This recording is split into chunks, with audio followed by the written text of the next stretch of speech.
FOP comes in if they want to work the hours. Good evening, we're all ready to go. Okay, sorry, we're over here chatting. Good evening. We'll call the August 14th, don't want to rush things, August 14th, 2024 meeting of the Zoning Board of Appeals for the City of Bowling Green to order. Mr. Chairman, will you please call the roll? Jeff Crawford. Here. Tim Emmerich. Here. I caught that too. Judy Ennis. Here. Hobie Johnson. Present. Rod Noble. Here. David Flager. Here. Jay Sockman. Here. A full complement. The first order of business tonight is the approval of the minutes from the July 10th meeting that were previously circulated. Are there any additions or corrections to the minutes as circulated? Hearing none, I'll entertain a motion to approve. So moved.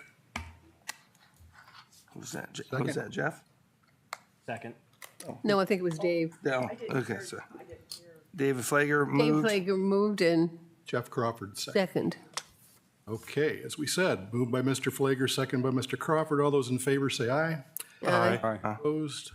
Minutes are approved. We have 4 cases for variance this evening. Just a little background for you. The most recent version of the city zoning code was adopted by City Council in June of 2023. One of the duties established by the zoning code is the relaxing of regulations or variances that may be granted by the Zoning Board of Appeals. This can happen in cases where it's determined that there are practical difficulties in the event that the strict application of the zoning code is applied. In that case, the board may grant a variance along with any reasonable conditions that may be necessary to accomplish the purposes of the zoning code. Paraphrasing from the code, in order for the board to determine whether the application of the code, strict application of the code will result in practical difficulties for the property owner needs to demonstrate credible evidence to the board based on the 7 criteria in the zoning code that each applicant has indicated on the application that they have reviewed and understand. And the board shall consider those 7 criteria and the applicant's credible evidence that is presented in their application, their written application, and also in testimony this evening. Any appeals to the decisions of the board may be made to the Wood County Court of Common Pleas, and as such, this proceeding is considered to be a quasi-legal one, which means that anyone who wants to speak or testify to the board this evening needs to take an oath that they will swear to tell the truth in this matter. Cases will be heard in the order printed on the agenda. I will read the variance request aloud into the record. The city's planning director will then give us the background of the case and talk about the zoning law that you're requesting a variance from. And at that time, the applicant will be invited to come to the podium. And I would ask anyone who does address us this evening, please come to the podium and speak into the microphone. And remember, please, that we're looking for credible evidence in your testimony that the strict application of the zoning code would result in practical difficulties for you in the projects that you are seeking to undertake. After that, we will invite anyone else from the lobby who would like to speak either in support or opposed to the request. At the appropriate time, we'll cut off the public comment and members of the board will discuss the case, and we will, at the appropriate time, a motion will be offered for the disposition of your request. At this time, I'll ask anyone who plans to testify or who thinks that they may testify to please stand and raise your right hand and repeat after me. Do you solemnly swear? You don't have to repeat after me. I'll just give you the oath and you can say, I do. I apologize. You solemnly swear to tell the truth, the whole truth, and nothing but the truth. Do. Thank you. Okay. Before we go to the first request, this was tabled at the last meeting, so I would need a motion to take the Noel Crawford Aspen Lane request off the table. Is there a motion to remove it from the table? Yes. I'm sorry. Fleeger, moved by Mr. Fleeger. I recommend we seconded by move Mr. it Stockman. to discuss tonight to vote on. Oh, okay. And I understand that Mr. Crawford and Mr. Johnson need to recuse themselves from this case, Correct. personal reasons. So you gentlemen want to have a seat in the lobby? Okay, Todd Delventhal, on behalf of property owner Noel Crawford of 628 Aspen Lane, has requested a variance to allow the construction of a 14-foot by 46-foot driveway extension, which would be 14 feet wider than the maximum width allowed based on the width of the garage to which it leads. Heather, can you give us the background? Thank you. Under the zoning code, section 150.72, off-street parking, A, location of off-street parking under number 1, and then, number 3, where serving a 1-unit or 2-unit dwelling use, a driveway may not exceed a width of 10 feet or the width of a garage to which it leads, whichever is greater. Here's an aerial view of the property. Using pictometry, you can see a front view, a different sort of front and side view there, the rear view, and then another side and rear view of the property. Here's a picture of the front of the house, so you can see the existing driveway and the garage which it leads to. Another picture of the front, a little closer up to the driveway and the area where he wishes to extend the driveway. And then looking a bit closer in that area where he wants to extend the driveway. Another view there. Another view of the same area a little closer in. And then there were 2 different sketches in your file. This is looking a little more magnified at the actual dimensions of the expansion of the concrete. And then this is looking more in totality at the whole site with the driveway extension. We did not receive any written correspondence or phone calls after sending the required letters to the adjoining property owners. An advertisement was placed in the newspaper of general circulation as required. A site notice was placed at the site. The other notices required by the administrative code were posted in the proper time and location.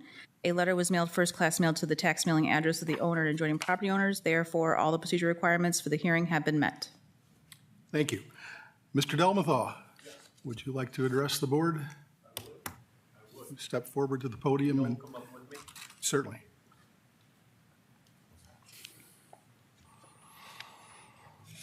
And if you would please speak into the microphone to state your name and address for us. Name and address? Name and address. Todd Delventhal, 523 Pine Valley Drive. Okay. Can you acknowledge for me that you swore your oath to tell the truth? I sure did. Thank you. Yep. Go ahead. So on behalf of Noel, family, friends, and I do this kind of work all the time, so I wanted to help him out with this matter. And really he has I think he has a good case. This is what he wants. I know it might not meet the code per se.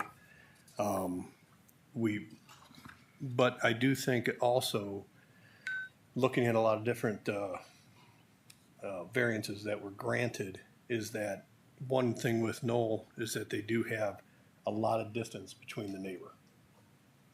Okay. So I think that's a positive. That's a positive for Noel. When he goes camping, and he doesn't want to park the camper there full time. No, I have no intention of leaving. One at a time. So when you're ready, we'll get Sure, you to state your name absolutely. and address on the record. Okay, thanks. Go ahead, Noel. Okay, would you state your name and Yeah. address for the record, please? Noel Crawford, 628 Aspen. Thank you. And you acknowledge that you swore your oath to tell the truth? Absolutely did, yes. you. Yes. Go ahead. So, yes, on my application, one of the things that I did list on there, and the reason, and I'll explain why I did that, is I listed that one of the reasons why I wanted this driveway extension is I do camp and I have a travel trailer. I think that probably I'm a retired police officer now, so I know the kind of the laws regarding blocking the sidewalks and that kind of thing. And my driveway, the way that these driveways are laid out and the sidewalks are laid out, I have a fairly long driveway, except that my sidewalk comes 16 feet from the top of my sidewalk, comes 16 feet into my driveway. So essentially, I'm kind of left with parking 2 vehicles in my driveway if I don't want to, if I want to abide by the law of not blocking the sidewalk, which I'm absolutely trying to do. with that said, if I park my travel trailer in my driveway, just even for getting it ready for camping or whatever, I am essentially blocking part of the sidewalk by doing this. And so my intention was, and the reason why I felt it was important to list that the reason I wanted to park a camper there was because, not because I have any intention at all of leaving it there, because I have zero intention of leaving it on the side of my house. I don't want it there. My wife doesn't want it there. We actually have a place to store it. But the thing is it will give me the ability to park something there and not block the drive or not block the sidewalk and violate the law in that manner. The other thing is I also have other vehicles now. I have two daughters who are, one's driving, one's going to be driving, and I'm going to end up parking a lot of cars on the roadway as well, which I'm trying to avoid doing and blocking the road for my neighbors and things. So with those two reasons in mind, those are kind of my main reasons for wanting to do this, and the fact that I just don't have the space with the sidewalk there and the law on the sidewalk. I don't have the space to park anything very, very much there. Now, I also know, and the other thing was I know that I have plenty of room between my yard and my neighbor's yard. I have a fairly large side yard, and probably could see that from the picture here. And so I believe we kind of figured it out that I would still have approximately 16 and a half feet between my drive, this driveway extension that I'm asking for, and the neighbor's yard. I have also, just so you all know, I have gone and spoken. I did speak personally with all of my neighbors, and I've had no opposition from any of my neighbors. They've all told me that they had absolutely no problem, no problem with me doing this. But I did take that step to make sure that I've spoken with the neighbors and they know what I was intending on doing, and that they've all expressed to me that they have no opposition to it at all. So. Did you speak to your neighbor to the north? The only neighbor I was not able to speak to is actually my neighbor to the south. I spoke to my neighbor to the north, absolutely spoke to him, because he would be one that would absolutely be seeing it. Also, my two neighbors across the street, the same, they would be seeing it as well. And I spoke with both of them, and they have no opposition to it either. Okay. Anything else, gentlemen? I don't think so. Anyone else from the public have a comment on this request? Okay. We'll turn it over to the board now. Ladies and gentlemen, any questions, concerns, comments?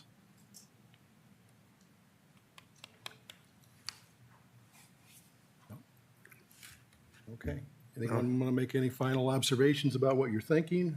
I think since he's not going to park it there all the time, sidewalks in the way, doesn't want to park on the street, that's a safety concern. So I'm for it. Yeah, I was a little hesitant based on the size of the variance. It's pretty substantial, but I do think the sidewalk is sort of unique in this case, and there is a safety issue, so I think I generally am in support. Yeah, I agree. I went and looked at it today, and it kind of makes sense. I mean, if the camper, the RV wasn't too large, it could be left on the street. But again, I don't know the size your RV is for short term. If you're just using it before you go to a camping trip, when you come back for a few days, it would make sense. But if you've got children coming up, and I understand about teenagers and driving and stuff like that, so if getting them off the street probably is a pretty good idea. Yeah.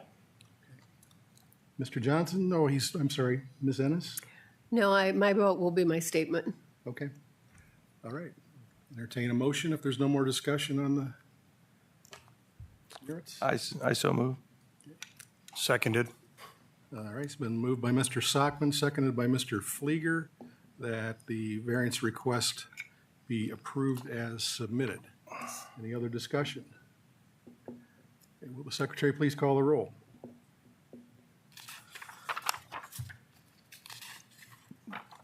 Tim Emmerich, Yes. Judy Annis, Yes.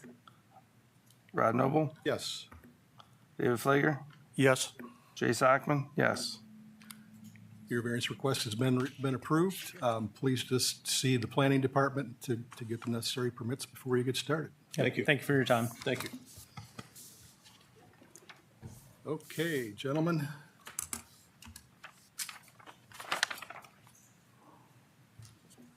Our full complement back here. All right, second request is from Jerry Abear. I hope I'm pronouncing that right. 818 Jefferson Drive has requested a variance to allow the construction of a 15-foot by 25-foot addition, which is a garage, which would encroach 5 feet into the required 10-foot side yard setback to the east in the R1 low-density residential zone. Heather, can you enlighten us? Thank you. Under section 150.23 of the zoning code, this is the R1 low density residential zone. These are the R1 zone standards, the table that we utilize in the code. As you can see under the side yard setback, that's where the 10-foot minimum is listed. Using an aerial view here of the property, you can see that it is an in-lot. Using pictometry, here's a view of the front of the house, side, the rear of the property, and then the other side. Here's a picture. Of course, existing construction is going on, which I'm sure the owners are well aware of, so that's not his construction at this point. Here's a picture looking at the side of the property. And then here's a view of the rear of the property. Here's a view of the rear of the property a little bit closer there where the addition proposed to go. And then this is looking down that side property line between the home and then the neighbor's home. Another view a little closer in of the same area. Here's a sketch that was part of your packet showing the proposed addition. We did not receive any phone calls or written correspondence after sending out the required notifications.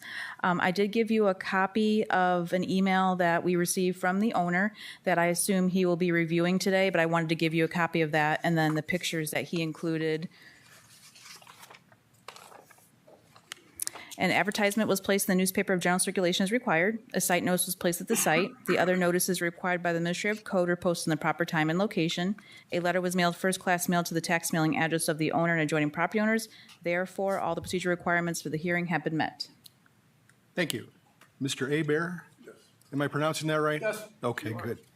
If you would step to the podium and. May I, my co-owner, spouse come with me as well? Absolutely. Kaylin Please Schaller. state your name, speak into the microphone to state your name and address for us, please. Myself, Jerry Abear, 818 Jefferson Drive, Bowling Green. You acknowledge that you swore your oath to tell the truth. Yes. Okay. Yes, I did. And Kaylin Schaller, 818 Jefferson. do you acknowledge that you Yes, sir. swore? Okay, thank you. Go ahead. Well, I think as I stated in the letter that was sent to, forwarded to all of the members, we're asking for this variance of 5 feet to the 10-foot setback rule on the east side of the property. As you can see, we want to build that garage extension for the back. We've owned the house for quite a number of years. It was a rental property for a long time. We recently just became owner occupants of it in the last couple of years. It's been in the family for a long time, in the Schaller family. And as you know, the homes in the village were built in the 1960s, so maybe early 70s, some of them, and a lot of them predate the current zoning requirements. As I have driven around the neighborhood, I've observed that even many of the homes don't observe the 10-foot setback on side yards. That the houses, as our house was built, was only a 5-foot setback to the property line.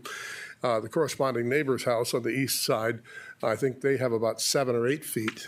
So it's a lot of the homes are very close together. So trying to adhere to that 10-foot setback is impossible if you're going to try to continue the configuration of the design of the house, you know, with a straight line out along the side yards. So that really is our dilemma, is that we really can't, if we tried to do a 5-foot setback, a 10-foot setback, we would limit the width of the garage from 15 feet to 10 feet, and it would really make it really impossible to do what we want to do with it, which is a extension for a workshop studio, office area. Actually, this is for my spouse, Kaylin, who wants to do a sewing studio out there and have a place to work when she retires. And so that's really our intention. We wanted to add the extra square footage to make it a more livable home. It's a 1,400 square foot house roughly, and we just were trying to add some square footage to the house that makes it more livable for us and in our lifestyle and what we like to do. There's no intent to make it anything commercial. We're not trying to, we're not going to set up a business or anything like that. That it's just really for personal use as hobby for sewing and art studio type of things. So that was the intention of it. And again, one of the things that I noticed, and I was driving around the neighborhood, and I tried to take some photos, and maybe you have some copies of those that I attached, but there are a number of additions or extensions to homes that have been placed on houses in the village area and neighborhood over the years. Some probably years ago, maybe others more recent. But nonetheless, many of them obvious just looking from the street, and I didn't get too close because I didn't want to encroach on people's properties, but I noticed that many of them do not observe the 10-foot setback. So I don't know whether variances were granted there over the years or needed to be. I don't know what the historical reference is on that, but nonetheless, there are a number of examples of that, and it would appear that there was some precedent set for those variances being granted or at least allowed over the years. So excuse me, we have talked to the neighbors on the east side, and we've spoken with them, and they're very much aware of what we wanted to do. They have no problem with it and seem to be okay with that idea. We have not spoken to the neighbors on the west unless, you have? Okay, all right, so maybe you need to speak to that, so. I have not spoken with them, the people on the west side, but they're okay with it. And we really don't have any neighbors on the north. They're really over in the next addition, over in Ashbury Hills. Yeah, we have a few skunks along the ditch, but we haven't talked to them. And one at a time, please. Thank you. Okay. So, but that's, so we have talked with the neighbors. We don't see that it would encroach on any right-of-way. It wouldn't present any hazard. There's no design or aesthetic impairment. The house or the garage extension would follow the same lines as the ranch design as it is now in its existing structure. The roof height would be the same or just a little less than the current ridge roof, so we wouldn't be changing that at all. So it would be in keeping with the current design concept of the area. And other than that, we have a builder who's ready and willing to go anytime we can get approval. Okay, so thank you. Did you have anything to? Sure. Go ahead. Do I need to do any more permission? Nope, you're good. Gathering? Okay. As my husband said, I did talk to our other neighbors on the other side of where we would like to have this. They can't, they were like, sure, of course, we can't even see that side. The neighbors that are our neighbors on the side of the expansion, when I was talking to them, they said, well, it would be even more privacy for both of us as we all sit on our patios at night and, enjoy dinner outside. Right now, we are almost on top of each, we can hear them, they can hear us, and it would provide a little additional privacy there too. So my parents bought this house in the 70s, and I didn't live there as a teenager, but I lived there for a little while when I first got out of college and got my first job. My nieces were raised there, and we raised our children in Perrysburg, and we're looking forward to coming back and retiring in this house and downsizing. And we have been a little tiny bit of a failure in downsizing, and really we greatly appreciate this room. All right, thank you. Anything else? Anyone from the lobby have any comments? Okay. Members of the board, discussion, questions? I myself don't have a problem with it. I think if you almost have to keep it in line with the garage to make it look nice, jetting around and seeing how the other neighbors don't have a problem with it. feel the same. Okay. Yeah, in agreement. It would look odd if you changed the lines. Mr. Emmerich? Yeah, making them put a 10-foot setback would be unreasonable. Mr. Johnson? I just want to commend the family for the thoroughness of the presentation. Thank you. Ms. Ennis? And for the additional pictures and things that you sent with a letter. That's very helpful. Thank you. Okay. All right. All right. Anyone care to make a motion for the disposition of this case? I will so move. Seconded. Moved by Mr. Johnson, seconded by Mr. Flieger. Any further discussion? Mr. Secretary, will you call the roll, please?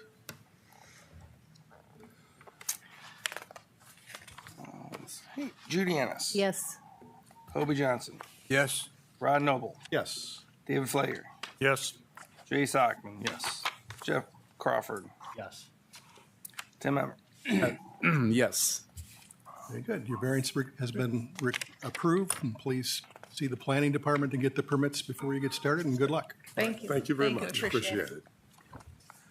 Okay, number 3, Trenton Goodwin, on behalf of property owner Goodwin Management, requested a variance to allow the construction of a gravel driveway expansion, which is already constructed, which would be 11.5 feet wider, 6 feet past the garage to the west, and 5.5 feet past the garage to the east than the maximum width allowed based on the width of the garage to which it leads, and would not be a hard dustless surface as required at 824 North Prospect Street. Heather? Thank you. So under the same section, section 150.72 off-street parking A, location of off-street parking, under number 3, where serving a 1-unit or 2-unit dwelling use, the driveway may not exceed a width of 10 feet or the width of a garage to which it leads, whichever is greater. And then under section F, any off-street parking or loading space or driveway or storage area or its entire length and area shall be of a hard dustless surface, asphalt, concrete, brick paving blocks, porous pavement or porous pavers, and drained according to sound engineering practices and approved by the city engineer. Here's an aerial view of the property.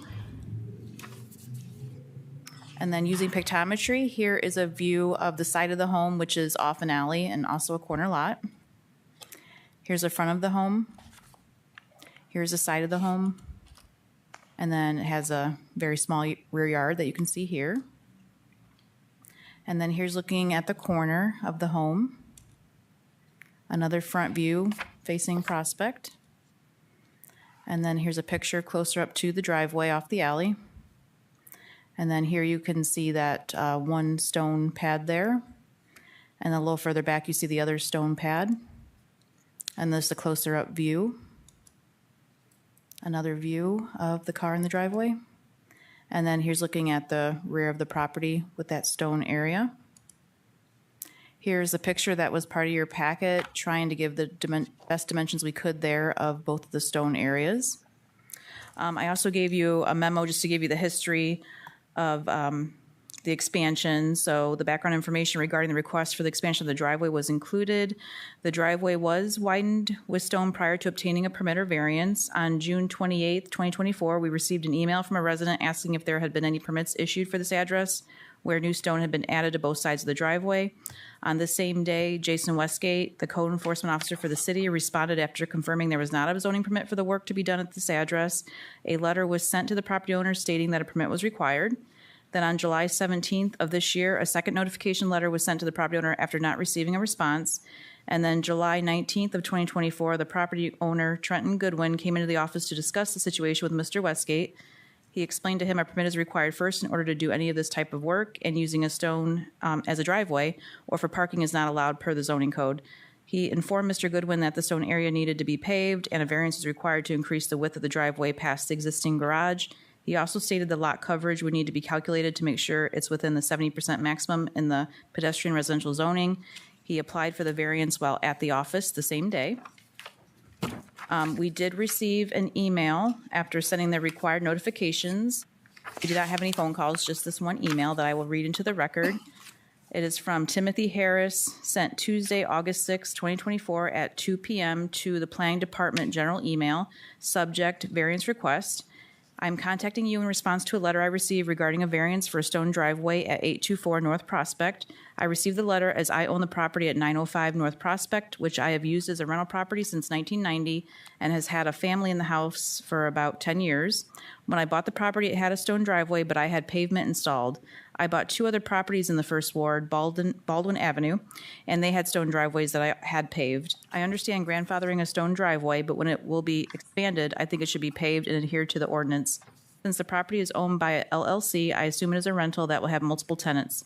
Stone driveways get messy over time, and tenants are more prone to going off the edges and into the lawn. I suggest that the residents of the neighborhood in owner-occupied houses have the loudest voice on the request. Tim Harris, 1236 Alexandria Boulevard, Bowling Green, Ohio, 43402. An advertisement was placed in the newspaper of general circulation as required. A site notice was placed at the site. The other notices required by the Administrative Code were posted in the proper time and location. A letter was mailed, first class mailed to the tax mailing address of the owner and adjoining property owners. Therefore, all the procedure requirements for the hearing have been met. Thank you. Okay. Mr. Goodwin? Come forward. Please speak into the microphone and state your name and address for the record. Trenton Goodwin, here for 824 North Prospect. All right. Do you acknowledge that you swore your oath to tell the truth? Yes, sir. Thank you. Please let us know what's going on. Is that your address, though? It's a rental, no. Which? My permanent home address is 440 Madison Court. Thank you. Yep. So I want to start by saying I couldn't agree more, and I should have been more, thorough with the application.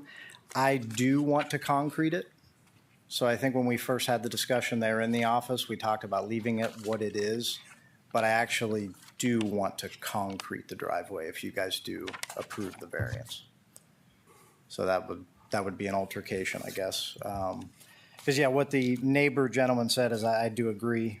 Most of the houses that we have in town, we like to not just update on the inside, but we like to take care of the outside, make it look nice. But more so, this house is for functionality purposes for the driveway. It's a large house, so either a large family or multiple students are going to be living in it, and the parking is necessary. And if you look at the aerial view, it is actually right up against a fence on the other side of that alley. So coming and going into the driveway is kind of a nightmare if you're trying to turn that sharp in. So having the wider driveway would be a huge bonus to allow for coming and going. And then, like I said, it is a big house. It's essentially 5-bedroom house. I think there was an addition done somewhere along the line. I'm not really sure of that, but you can kind of tell the structure of the house that there was an addition. So I'm not so sure the driveway was intended for the house to be that big when it was built. Again, I don't know 100%, but I can definitely tell that there was an addition on the house. As she already stated, it is a big yard, corner lot, so I don't think that the lot coverage would be an issue. I've mowed the yard, so I know it's a rather large yard. And like I said, mainly it's obviously the visual and the keeping the house nice, neighborhood nice is a positive. But the functionality for the renters, that's really why I want to do it. And again, I apologize for not being clear, but I do want to hard surface concrete it. So. Okay. Anything else? No. Anyone else from the public have a comment? I have a couple questions for you. How long have you owned the property? It's like, I guess it would have been April. Of this year? Yes. Okay. Yep. And when was the stone installed? So the reason, the backstory to the stone is the sidewalks that you can see there on the west and east of the house were all over the place. So rather than concrete jacking them or trying to fix them, I had those ripped out and replaced exactly as they were. So no permit required or anything, just exactly as it was. And in them doing so, they tore up the yard pretty good to get to it. And I ignorantly just laid stone down where they had tore the yard up instead of, I guess, now that I know, doing it the right way. Okay. You stated that you intend to install concrete? Yes. Now that I know I need to do it this way, I would like to make it all the way official and do concrete, not stone. Hypothetically, if we were to condition the approval on you bringing that up to code as far as the hard dustless surface goes, we would, hypothetically, if we were to grant the variance on Yes. the width of the driveway, say within 60 days, is that something you could live with? Yeah, I know multiple contractors that could do it. Yep. Okay. Anyone? Can I, I'm sorry, you done? Yep. So it's a rental. If you have students in there, you can only have like 3 students unless they're related, correct? No, they changed that. No. They changed that? Changed that. So what is it? Per One- bedroom, one per One bedroom. unrelated One per per One bedroom. per bedroom? So- Unrelated, so if they're related, it would be. Yeah, there could technically be up to like, a family obviously, but yeah, like 5 people. It's technically like a 5-bed house. So there's a garage. I assume that garage door works. Yep. So you can have 2 cars there, two cars in the driveway, maybe 4 cars in the driveway there. That's now. It would be tight to do 2 cars parked there. It's barely enough to get 2, to keep them out of the alleyway essentially. And another variable with this house is there's no street parking anywhere nearby. Actually, Frazee, you can park on that street. I mean, on the second block you can. And I know there's people that do it. Oh, I've never seen anybody park, so I apologize if you are. I've just never on either Prospect And or then on the other side of Prospect, you can park too. on the street. Yep. Oh, didn't know that. Yep. A whole street. Okay. Else? Yes, Yeah, sir. Aye. So I looked it up on the auditor's side. It says 3 bedrooms. Well, I'm not sure whether 5 bedrooms, because you said 4 or 5. It's 4. So There's a room that's like 8 by 8 in the house. And if you look at the recent listing, it was labeled a 4-bed. okay, so it's a 4-bedroom house. You need 4 spots, 2 in the garage, 2 in the driveway. That satisfies all of your parking. And you can park 2 cars back to back or nose to tail in the driveway, because I saw them there this weekend. Yeah, and So it's there's tight. adequate space with what you've got in the driveway, in the garage. So I'm not sure the hardship of doing that, I'll be honest Well, with you. I think just from my history, not everybody uses the garage. They use it for storage. They use it for their kids and their bikes and all their stuff. And the parking does then become a problem because the garage is utilized for storage. But addition to that, like I said, if you've made a site visit, then you've seen that fence right there, and pulling into that driveway or trying to back in and out when anybody else is parked there is tight. Nearly impossible if you have a truck or something like that.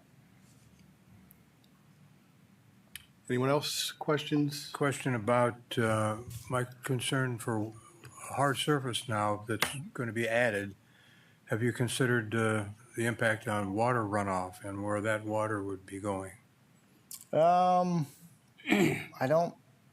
guess I haven't. The drainage on the house is pretty good, and since I bought the house, I did new gutters, downspouts properly ran under the ground and pop up in the yard.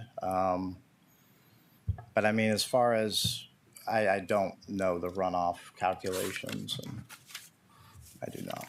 See, I don't know that either, and I don't know what impact this would have on the alleyway or the street. So that was the reason for the question. I would have assumed they would do the hard surface additions toward the yard, I guess, but I don't know. That would be for the contractor. Anyone else? Since he's amended the request to be concrete, it seems like a reasonable request. When you do have renters, you have multiple people might pull in and out, even if you had guests at the house, something like that. I don't have any problem if he's doing concrete with widening the driveway. Yeah, I tend to agree with Jeff. Just make the stones concrete and I'm fine with it. Ms. Ennis? I would agree, but I think the petitioner needs to amend the amendment of the variance request to state that. Hard you would surface. Make it. Absolutely. Okay. If you want to do it that way, we can do it one of two ways. Either you can do that, or we can condition the approval that, and I would suggest that within 60 days. If you want to condition it, if you guys decide to approve it and you condition it, I will happily do it in 60 days. Yep. So would you prefer to amend your request to state that, or would you like for us to? If you want to the approval? condition it, I think that would probably Okay. be easier. I think that's best too. That I would like to make the motion. You got it. I'd make Oh, a hold motion. on. Oh, wait, he's got to write. Yep. Hard surface. Good, but he's not that good. Within 60 days. Right. Okay. So I would move that we approve the request on the condition that it's a hard surface to replace the gravel. Within Done 60 days. within 60 days. Is there a second? I second that. All right, moved by Mr. Crawford, seconded by Mr. Emmerich, that the request be approved conditioned on that the driveway and the extensions of the stone be, have concrete installed within 60 days, and then you'll be good to go. Absolutely. Appreciate it. Any other discussion? Okay, Mr. Secretary, call the roll, please.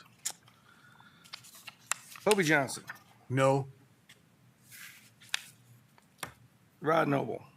Yes. David Flager. No. Jay Sockman. No. Tim Emmerich. Yes. Judy Ennis. Yes. Your variance request? Jeff Crawford. I'm sorry. Yes. Wasn't done yet. Wait. You took your time there. Your variance request has been approved, and please see the planning department for the permits. All right. Thank you all. All right.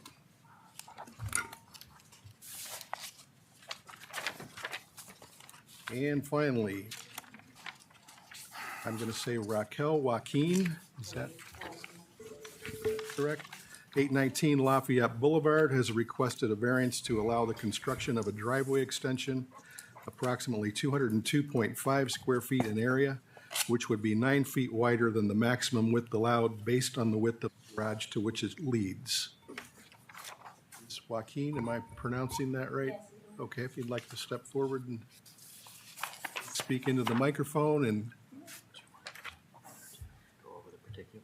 No, you're right. I apologize. I'm getting ahead of myself. Heather? Yes. So you've already seen this code section tonight, so I will review that again. Under section 150.72 off-street parking, under A, location of off-street parking, number 3, where serving a 1-unit or 2-unit dwelling use, the driveway may not exceed a width of 10 feet or the width of a garage to which it leads, whichever is greater. Using an aerial view of the property, you can see that's also an in-lot, and then you can see the surrounding homes. Using pictometry, you can see a side view of the home, the rear view of the home, the other side of the house, and then a front view. Here's a picture of the home where you'll see the driveway, the digging out of the driveway there has started. Here's a view closer up. Another view of the driveway and house. Looking a little closer there towards the garage. Another view more so of the extension.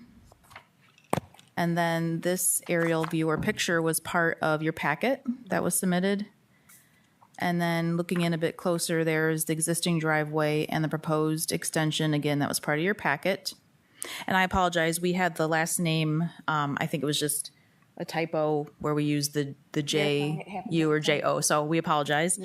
We did not receive any written correspondence or any phone calls after sending the required letters. An advertisement was placed in the newspaper of general circulation as required. A site notice was placed at the site. The other notices required by the Administrative Code were posted in the proper time and location. A letter was mailed, first class mailed to the tax mailing address of the owner and adjoining property owners. Therefore, all the procedure requirements for the hearing have been met. Thank you. Now, Ms. Joaquin, if you would, your name and address for the record, please. Rachel Joaquin. My address is 819 Lafayette Boulevard. Thank you. And do you acknowledge that you swore your oath to tell the truth? Yes, sir. Thank you. Please let us know what's going on. We'll do it one at a time, man. Okay. Nancy. We'll do it one at a time. Let her go first. I'll tell them myself. It's not right. Thank you. No, you're fine. The reason that I wanted, it's, if you looked at the pictures that we added with the schematics, it's only a 1-car parking. The reason that we added that for our driveway is where we are located on the street. You can't park any vehicles out there if there is snow in order for it to be removed. We currently have, our eldest daughter is going to school full-time. I have 3 children. My second one is working full-time, and my son, who is a senior this year at the high school, will be driving. My husband and I both work. I work up at the sheriff's office, but my hours kind of vary. I'm scheduled originally from 6 a.m. to 2 p.m., but there are times that mandatory overtime that I need to be present at the facility at 2 a.m., so I have to get up at midnight, leave at 2, or I had to be forced over till 6 p.m. So it's just not feasible with a 4-car parking spot in order to play musical cars where we're at if we want to let our children get vehicles to be independently on their own. With that being said as well, where we are at, if on our driveway, we are 2 houses over from Poe. When vehicles kind of come in, they come in sometimes a bit fast. So just safety-wise, I'm thinking of myself, my neighbors that are around me, just kind of concerns me of them pulling out and somebody just not being quite conscientious with new drivers that kind of tend to take their time outside the parking lot. So that was the only reason to adding just a car spot. No structure will be on it, just my child's vehicle is going to be there. Okay. Now, ma'am, Okay. your name and address, please, in the microphone. Nancy Lewis, 818 Lafayette. I'm across the street from the Joaquims. Okay. You swear that you, or I'm sorry, do you affirm for me that you swore your oath to tell the truth? Yes, I will. I did. Thank you. Go ahead. Okay, can I continue? Yes. Okay. The problem with Lafayette is that we have one side parking only, and it is on the even number sided streets. So when you have a lot of people and people have to park on that side of the street, it can get very interesting very quickly, especially in the wintertime when it's a snow street situation.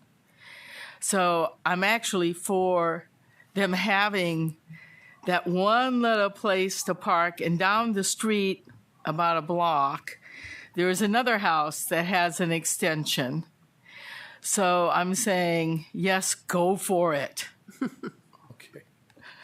Thank you. Ma'am, would you like to speak? Please state your name and address for the record.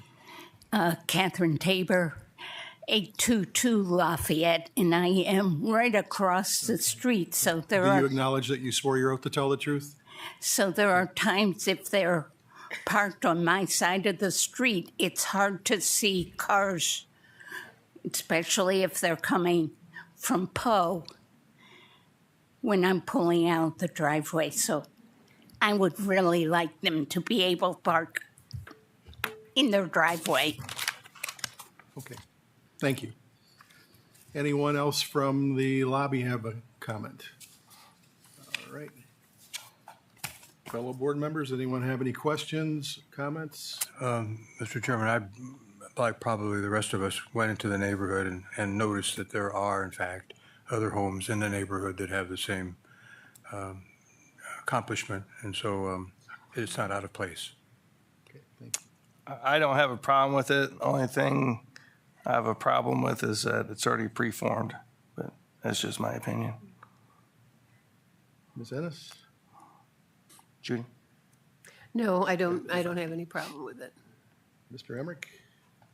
Nope. Mr. Crawford? Nope. Mr. Flager? No, sir. All right. Entertain a motion for the disposition of the request. So moved. Second? I'll second it. Moved by Mr. Fleeger, seconded by Ms. Ennis, that the variance request be approved as submitted. Any further discussion? Mr. Chairman, will you call the roll, please? Jeff Crawford? Yes. Tim Emmerich? Yes. Judy Annis? Yes. Toby Johnson? Yes. Rod Noble? Yes. David Flager? Yes. Jay Sockman? Yes. Your variance request has been approved, and if you would please see the planning department for your permits as soon as possible. Thank you. Appreciate you guys. All right, that concludes the business of the variances. Is there anyone in the lobby who would like to address the board? I'm not in the lobby, sir, but I have an invitation or extended an invitation from the planning department, planning commission, which I sit on. We were asked to send an invitation to you that from the BG song, Save Our Neighborhood Groups, which Harold was at tonight as they were planning to attend their October 12th at the community center, their meeting where there's noticeably a drastic shortage of housing, affordable housing in the city of Bowling Green. And they are bringing together a group, and Mr. Harold, jump in and correct me if I'm saying something wrong, but they're going to have this meeting on October 12th at the community center. They said they're going to serve breakfast and lunch, and they have childcare available. I think it would be of interest for the zoning board members to attend. Thank you. Yeah, Sounds like a very worthwhile undertaking. Do you for have that any group. comments after this meeting tonight? Getting here because they have a pre-planning meeting going on right now. So I tried to get the best of both worlds and heading back, but they're doing it right. They're being thorough, and it'd be great if you all could show because you could use the benefit of your wisdom. Thank you. And I didn't get sworn in. I don't think you said anything that would be contested there. Anyone else? Yes, so on September 11th, a reminder that we have a training scheduled. I would encourage you to send me any particular topics or questions you may have ahead of time so I can share those with the trainer. And I don't have an exact time yet because I'm waiting to see if we'll have any requests. So the timing will be based on the request, the number of requests. I'm hoping for about an hour and a half. I could see it being a little more robust depending on the conversations that we get into with this attorney. And of course, it's an open meeting, anyone's invited, but we would really want to focus on the zoning board members and your questions. Additionally, wanted to mention that we did introduce to Planning Commission last Wednesday edits to the zoning code, one of them being the driveways we have discussed most recently. And Ms. Ennis she was there, so she knows that the edits are very comprehensive, but I just wanted to bring that up to you so you're aware of that process. It could take at least a few months by the time Planning Commission holds their required public hearing, has discussions, and then a recommendation is sent to council, and they are required to hold a public hearing. So I just wanted to keep you apprised of that situation. Thank you for that, particularly with regard to the driveway issues. Do you want us to email you the things that we'd like to talk about? Yes, please. Okay, great. Thanks. Good idea. Judy, what was the October the 12th, did you say? October the 12th at the community center. It's going to start around 9 o'clock. Supposed to go 9 to noon or so. Okay, great. I'll do my best. They're looking for at least 100 people to show. Oh, wow. Wow. I'll do my best to do that. Thank you. Anything else? Not a motion to adjourn? So moved. Seconded. All those in favor? Aye. We're adjourned. Thank you very much. You stopped coughing. Yes, I did. Thank you. Gosh, that was fast. You guys are fast.